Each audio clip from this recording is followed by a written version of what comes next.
last month or so, we're coming to the end of summer, I've been noticing that I've been struggling with depression again. It's been coming back, and it's making me tired and grumpy. It's making me procrastinate, not wanting to do things. And I couldn't figure out why. Why am I depressed? What has triggered it? Where has it come from? And so I've done a lot of reflection and looked back over the last few months, and I've come up with a few things that may have triggered this depression. And so I'm going to be sharing that today and share a few solutions that I've come up with that I think is going to help. So if you're struggling with any form of mild depression particularly, this video might help you, so keep watching.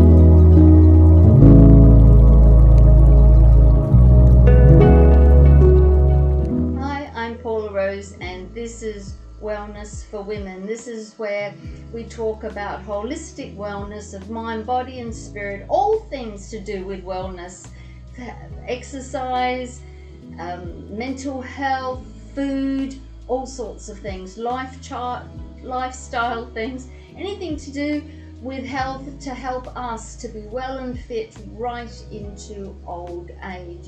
And so depression is one thing that hits a lot of people of all ages. Us women who are well over 50 and over 60 can suffer with it, certainly, but it hits people of all ages, men and women alike. So this video may be relevant to anyone, just not for women over 50. And so I've been feeling a little bit sort of melancholy, a bit down, and I couldn't work out why.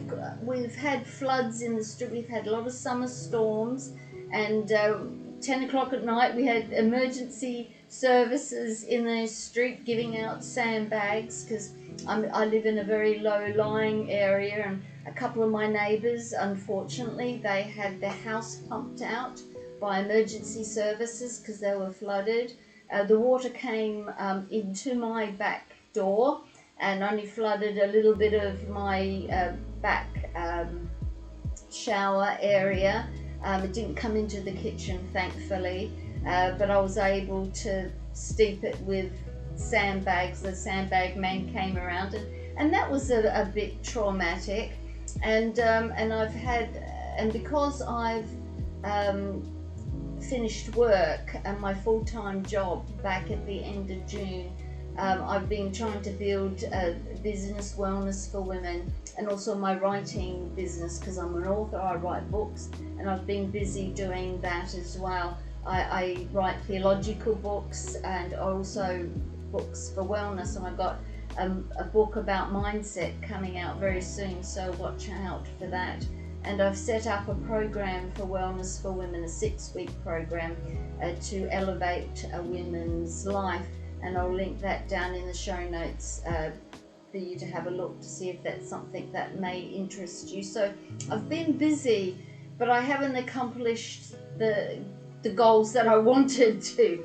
I should have finished my book by now. I've been authoring this book, writing this book for a while, and I haven't. And I've also been revising a book that I wrote a few years ago, and it's been to the editors, and I've got some reviews on it, and I haven't. It's not ready for publication yet, and that's down to me. And I've been feeling, I just don't want to do it. You know, I couldn't be bothered. I don't want to. I don't want to go, and I felt like I didn't want to go for a walk when I should have, or I didn't want to do my housework. And over the weeks, it's been like that.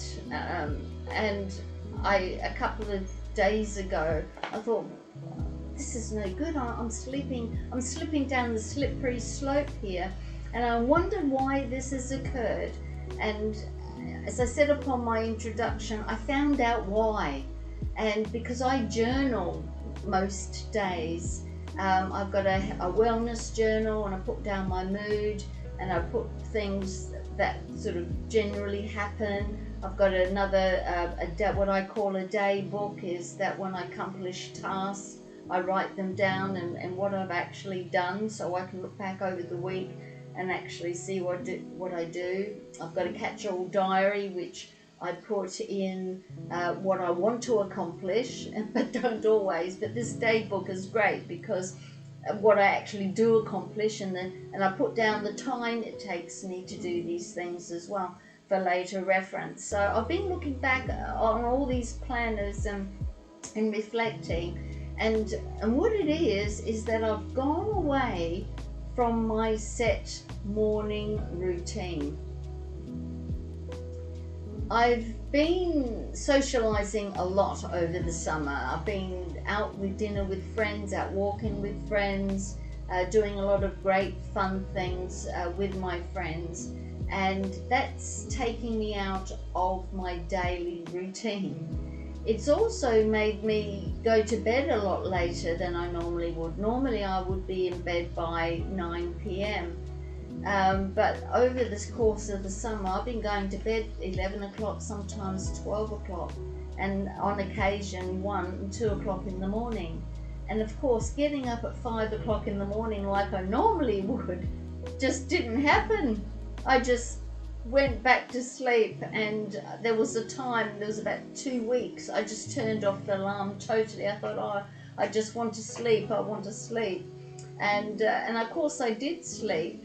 But I didn't have a morning routine either, because normally I would get up at 5 and I would have a coffee and I would pray for an hour, and during that it would be prayer and a bit of Bible study, and then I would walk my dogs and then I would feed them, and then I would do my workout. I've got a little mini gym here, which I call my studio. It's my office and also my mini gym, and it's a half an hour workout, but the time you faff around and get everything ready, and I write it all down what I'm doing so I don't forget, because I lift weights and I want to challenge myself with the weights.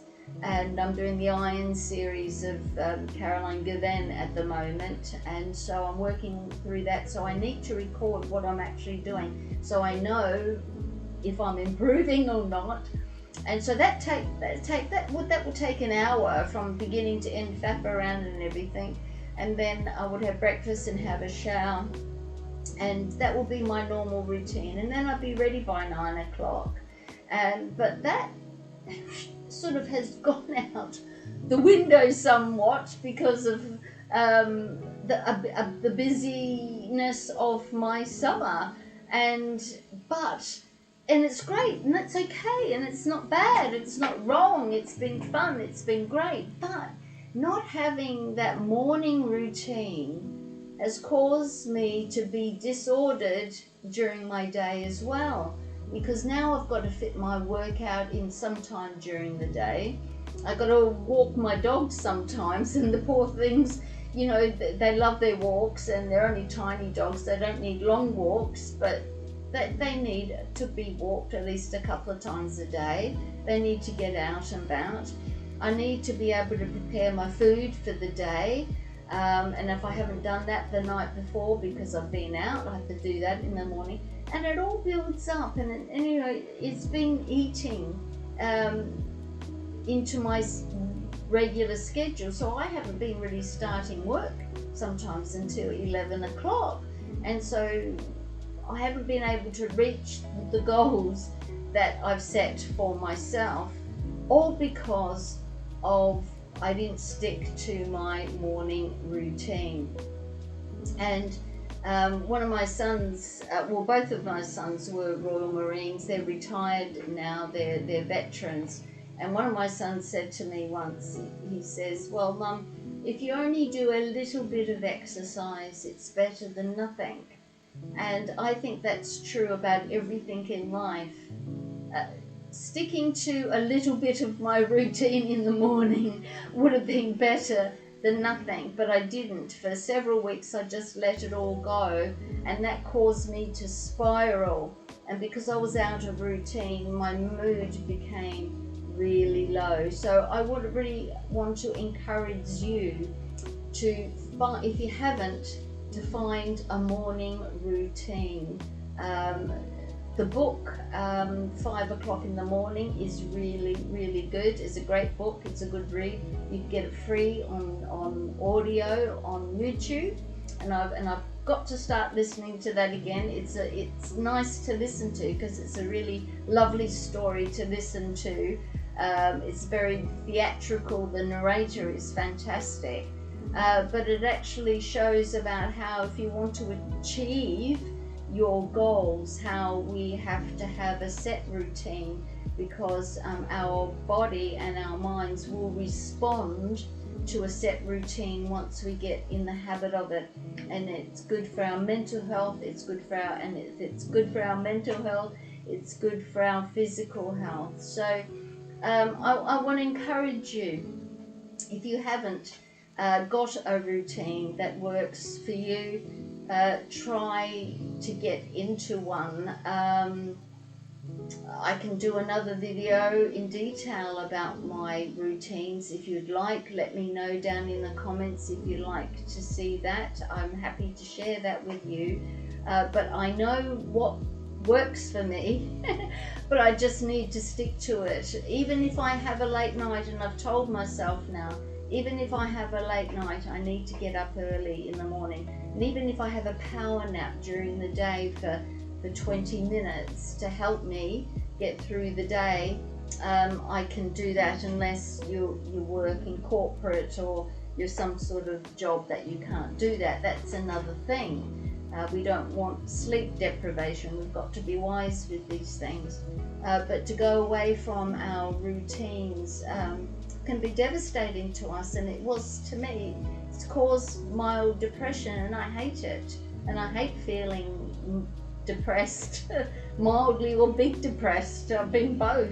And I hate it. I want to feel well. You know, I suffer with osteoarthritis like a lot of people do when we're older, and I have lots of pains in my hips at the moment. So I don't really need to be depressed, because I need to be exercising more, getting the right nutrition, getting enough sleep, getting myself into bed early enough to cope and to manage this pain. And I've got a video which I'll put on the end about how to manage arthritic pain and what I do. Well, I hope this video has been of some encouragement to you in some ways, because remember, your wellness matters, because you only live one life. You know, to live life on purpose, because your wellness really does matter, because the quality of your life largely depends upon your wellness as well. So